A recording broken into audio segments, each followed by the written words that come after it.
The Pearl King's Fall.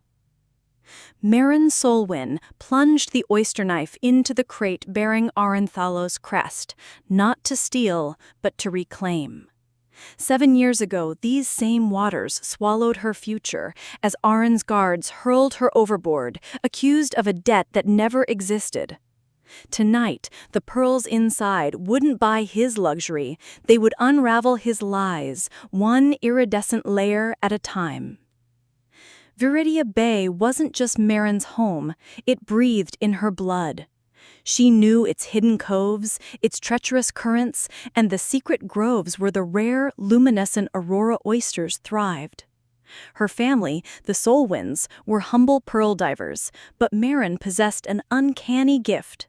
She could sense the oysters most likely to yield perfect pearls, a skill whispered about in dockside taverns. Arenthallos wasn't born to the bay. He arrived with ambition gleaming brighter than any pearl. He saw potential where others saw risk, charm where others saw calculation. He courted Maren not with romance, but with grand visions. "Imagine, Mary," he'd say, standing on the Solwyn's rickety dock. "A fleet, controlled harvests. We cultivate the aurora, protect them, make Viridia Bay synonymous with the finest pearls the world has ever seen. You can find them, I can build it." He spoke of partnership, of shared legacy. He offered loans to modernize the Solwyn's aging boat, to build hatcheries based on Maren's intuitive understanding of the aurora. He became family, trusted implicitly by Maren and her ailing father, Calin. Years bled into the rhythm of the tides. Maren's discoveries fueled Aren's ascent. The Thallos Pearl Consortium rose, gleaming offices replacing fish shacks, Aren hailed as the visionary Pearl King. Maren remained in the background, her name unknown, her genius the hidden engine of his empire. She didn't mind. The bay thrived, her family was secure, and Aren spoke of her vital role in their future. The betrayal came not with a shout, but with the cold silence of legal parchment. Maren returned from a deep dive, clutching a sack of breathtakingly large rose-gold aurora pearls, to find Aren and Viridia Bay's magistrate waiting at her dock. Aren's face, usually warm, was carved from stone. "Maren Solwyn," the magistrate intoned, unrolling a document. "By order of the Consortium and the Bay Council, you are hereby found liable for the outstanding debt accrued by the Solwyn Pearl Enterprise to the Thallos Consortium, totaling 80,000 silver crowns." The number was astronomical, impossible. Maren stared, uncomprehending. "Debt? What debt?" "The loans, the partnership." Aren stepped forward, his voice heavy with feigned regret. "The loans were substantial, Maren. The hatcheries failed repeatedly under your family's management. The interest accrued. The consortium cannot sustain such losses. All Solwyn assets," he gestured to their boat, their small house, their diving rights, "are forfeit, effective immediately." He produced signed documents, her father's shaky signature watched from during his illness.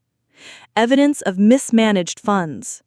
Her protests were drowned by the magistrate's gavel. Aren's guards moved swiftly. Her father, frail and confused, was evicted. Their boat, the Mermaid's Song, was seized. As Maren screamed defiance, Aren's cold eyes met hers, devoid of the partnership, the shared dream. "It's business, Mary," he muttered, low enough for only her to hear. "The consortium is Viridia Bay now." Then, the final cruelty. Accused of resisting seizure and threatening a council member, a lie, she was bound, dragged onto Aren's sleek cutter, and thrown into the churning midnight sea far beyond the bay's protective embrace, weighted down just enough to sink. Maren didn't die. Fury is a potent life raft. She fought the weights, the cold, the despair, washing up days later, half-drowned and delirious, on the desolate, salt-scoured shores of the Grey Marches, a lawless stretch ruled by smugglers and outcasts. Survival was a brutal teacher. She took the name Mara, selling her diving skills to the lowest bidder, retrieving smuggled goods, salvaging wrecks in dangerous depths. The salt water stung her wounds, but the memory of Aren's betrayal burned hotter. She learned new skills, forging documents, reading ledgers stolen from coastal offices, navigating the shadow economy. She discovered Aren's true reach. The Thalos Consortium monopolized not just pearls, but Viridia Bay's grain shipments, its fishing quotas, even its fresh water supply. His debt scheme wasn't unique. It was his weapon, used to crush competitors and seize assets. He lived in a cliff-top mansion, the Pearl Palace, while families like hers were scattered and broken. Her father died destitute within a year. Her younger brother, Finn, crippled in a fall while working dangerous, unregulated jobs forced upon him.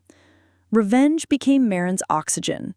But she wouldn't just kill Aren. She would dismantle his empire, expose his theft, and make him watch everything he stole crumble into the sea.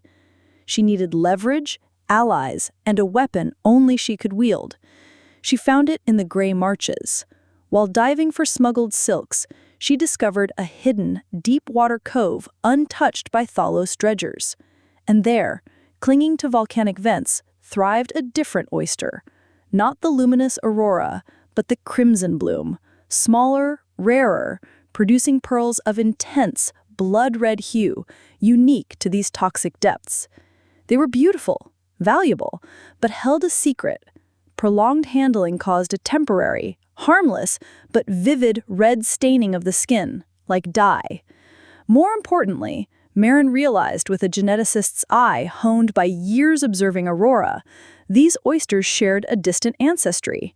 She spent years in secret, using stolen lab equipment funded by dangerous dives, cross-breeding the resilient crimson bloom with fragments of aurora DNA she'd meticulously preserved. She didn't want the red pearls.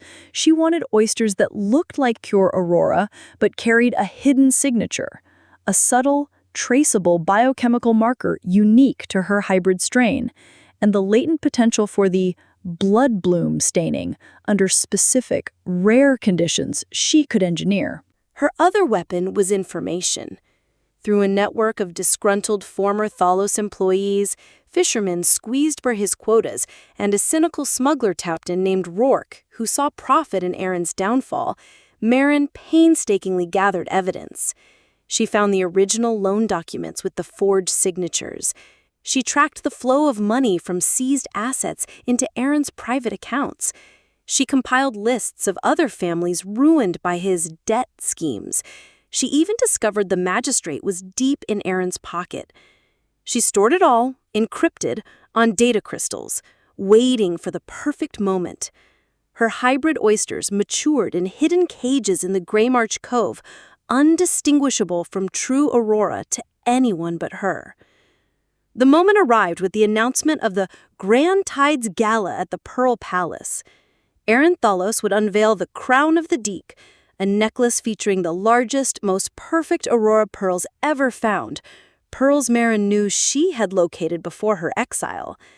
He would host dignitaries, rival merchants, and Viridia Bay's elite. Marin, disguised as Lady Morel, a reclusive pearl merchant from distant shores, secured an invitation using forged credentials and a stunning, non-hybrid pearl necklace as a gift for Aren's wife Lyra. Rourke's smuggler crew, posing as her entourage, infiltrated the palace staff. The gala was a grotesque parody of the dreams Aren had once sold Marin. Crystal, music, and the suffocating scent of wealth.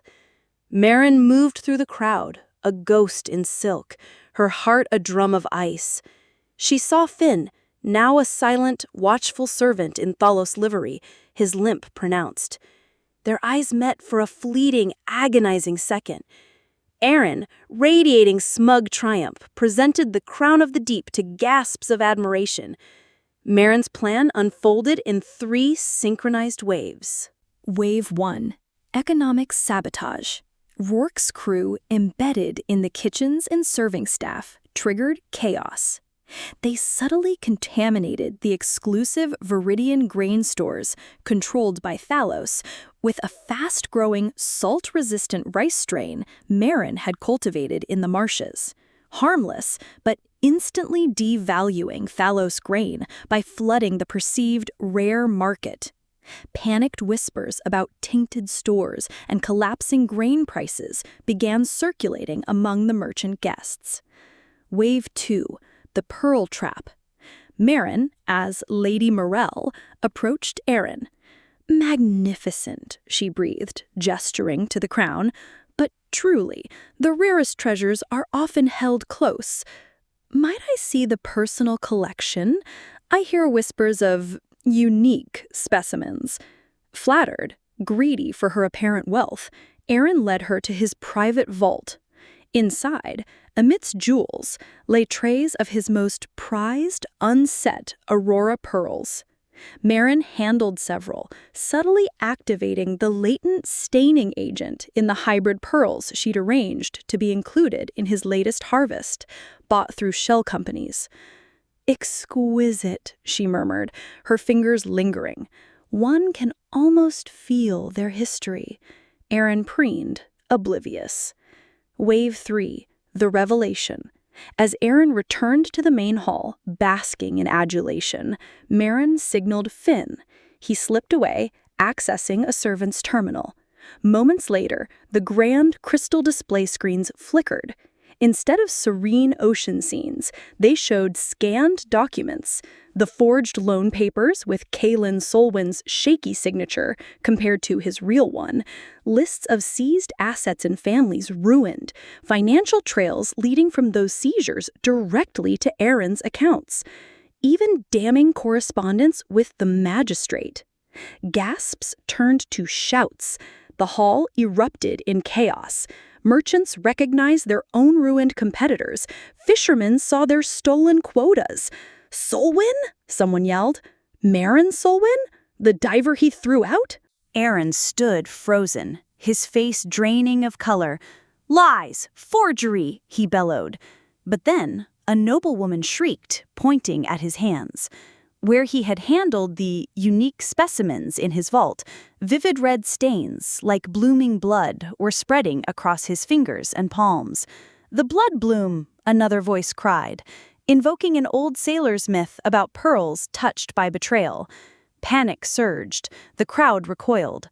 The stained hands became undeniable, visible proof of something corrupt, something stolen. Marin, watching from the shadows, saw the terror in his eyes. He knew. He recognized the impossible stain, the ghost of Marin's touch. In the ensuing uproar, Rourke's crew seized the corrupted grain records and the remaining hybrid pearls as evidence. Finn, with a look of fierce vindication, slipped Marin a data crystal containing Aaron's most incriminating ledgers. Aaron tried to flee, but the stained hands marked him. Guards, confused and swayed by the public outrage, hesitated. Rival merchants, smelling blood in the water and seeing their own chance, turned on him. The magistrate, trying to salvage his own skin, ordered Aaron detained for questioning. The downfall was swift and brutal. The evidence was overwhelming. Aaron Thalos wasn't just ruined. He was exposed as a thief, a forger, and a destroyer of lives. The Thalos Consortium collapsed under lawsuits and seized assets. Viridia Bay slowly began to heal, its stolen wealth redistributed among those Aaron had wronged. Finn found purpose helping rebuild the Fishermen's Guild. Marin stood on the windswept cliffs overlooking Viridia Bay months later. Below, the reclaimed mermaid song, now Finn's, sailed out. The Pearl Palace stood dark. Aaron awaited trial in a modest cell. She had her revenge. His empire was dust, his name mud, his stolen legacy returned. The hollow victory tasted of salt and ashes. The years spent in the gray marches, the scars on her hands from toxic dives, and the ghost of her father, these were the true cost. She had become Mara, a creature of cunning and shadow, to destroy the Pearl King. Turning her back on the bay she saved, but could never truly call home again, Marin Solwyn walked towards the gray marches. Not towards peace, but into the vast echoing silence left when the last wave of vengeance finally breaks. She had broken the king, but the crown of vengeance rested heavy, forged from everything she had once been. The horizon was empty, the sea calm. The dive was over, and the surface offered no answers, only the endless, uncharted deep.